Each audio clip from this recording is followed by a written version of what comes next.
जय श्री राधे दोस्तों। कई साल पहले की बात है। वृंदावन में एक संत का आश्रम था। संत के कई शिष्य थे जो अत्यंत बुद्धिमान थे। उसी संत के आश्रम में गौशाला की सेवा करने वाला एक और शिष्य भी रहता था। वह बहुत ही सरल और भोला भाला था। उसका असली नाम तो कुछ और था, लेकिन उसके भोलेपन के कारण उसे सब प्यार से भोंदू कहकर बुलाते थे। धीरे धीरे उसे भी ऐसा लगने लगा कि उसका नाम सच में भोंदू ही है। उसका स्वभाव इतना सरल था कि कोई भी उसे कुछ भी कह देता तो वह उसे सच मान लेता था। उदाहरण के लिए, अगर कोई कहता कि यह सूरज पश्चिम से उगेगा तो वह इसे भी सच मान लेता। वह पूरी तरह से निष्कपट और अपने गुरुजी पर अटूट विश्वास रखने वाला व्यक्ति था। गौ सेवा और कथा सुनने के अलावा उसे और कोई काम नहीं था।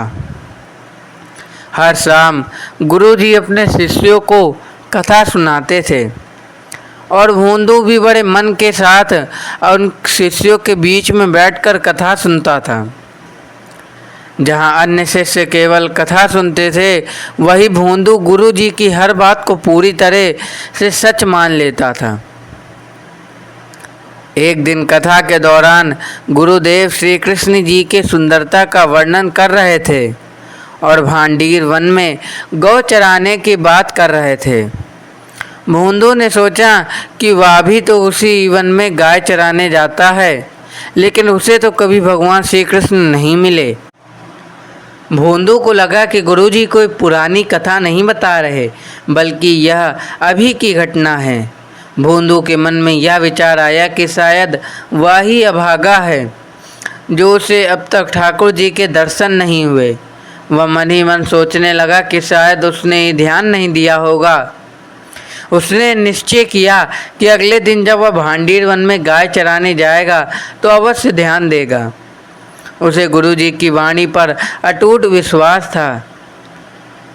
अगले दिन सुबह होते ही भोंदू गायों को लेकर भांडीर वन पहुंचा। उसने गायों को चराने के लिए छोड़ दिया और चारों ओर श्री कृष्ण को ढूंढने लगा। उसे पूरा विश्वास था कि भगवान यहीं कहीं होंगे, बस वह ही उन्हें देख नहीं पा रहा है। वह इतनी सरलता और भक्ति से भगवान को ढूंढ रहा था कि यह देखकर ठाकुर जी उसके भोलेपन पर मोहित हो गए और उनसे भी नहीं रहा गया। तभी अचानक भोंदू की नज़र सामने से आ रहे गायों के झुंड पर पड़ी। उसी समूह के बीच में श्याम वर्ण भगवान श्री कृष्ण पीताम्बर पहने धीरे धीरे उनकी ओर चले आ रहे थे। भोंदू उन्हें देखकर चकित रह गया और खुशी से उछल पड़ा। भगवान के कटाक्ष नेत्र और मोर मुकुट चंदन के सुगंध से भरा दिव्य रूप देखकर भोंदू पूरी तरह मंत्रमुग्ध हो गया। जब उसने ठाकुर जी को देखा तो खुशी के मारे उसकी आंखों में आंसू आ गए और उसने उन्हें दंडवत प्रणाम किया। प्रणाम करके जैसे ही वह उठा, उसने देखा कि ठाकुर जी उनके सामने खड़े थे। ठाकुर जी ने उससे पूछा, तुम्हारा नाम क्या है? यह सुनकर भोंदू अपना असली नाम तो भूल ही गया और बोला, मुझे मेरा नाम याद नहीं है, लेकिन प्रेम से सब मुझे भोंदू ही कहकर पुकारते हैं। भोंदू नाम सुनते ही ठाकुर जी हंस पड़े और बोले, क्या तुम्हारा नाम भोंदू है? भोंदू ने जवाब दिया, हाँ, मेरा नाम भोंदू है। आपको यह नाम अच्छा लगा? उसने पूछा, क्या आप वही ठाकुर जी हैं जिनके बारे में गुरुजी कथा सुनाते हैं? तब भगवान ने मुस्कुराते हुए उत्तर दिया, हाँ, हम वही श्याम सुंदर हैं। श्री कृष्ण ने कहा, तुम सिर्फ बातें ही करोगे या कुछ खिलाओगे पिलाओगे भी?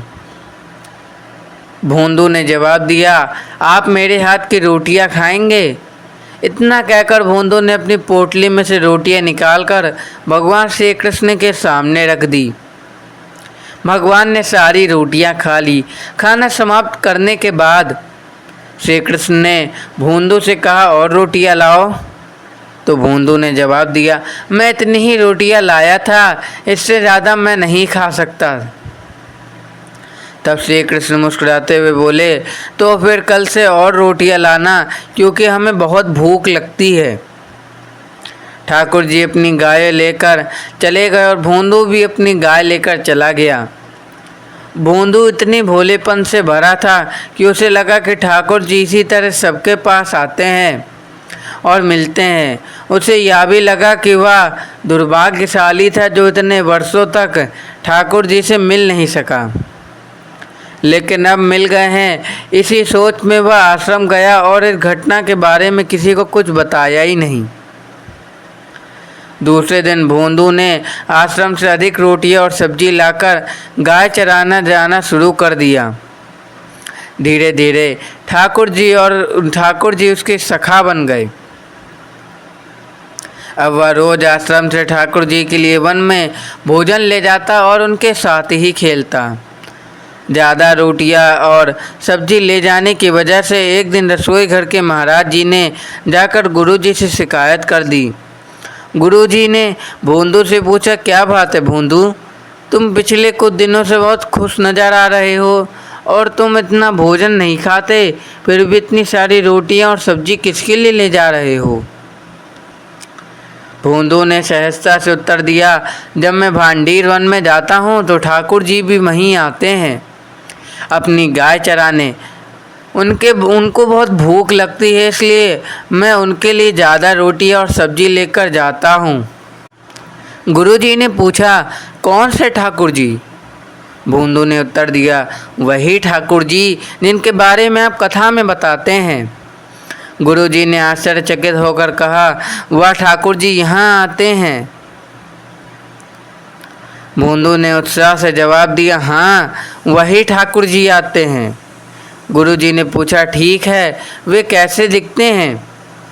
तब भोंदू ने उनके स्वरूप का वर्णन करते हुए कहा, जहाँ भी उनके चरण पड़ते हैं वह जगह खिल उठती है और सुगंधित हो जाती है।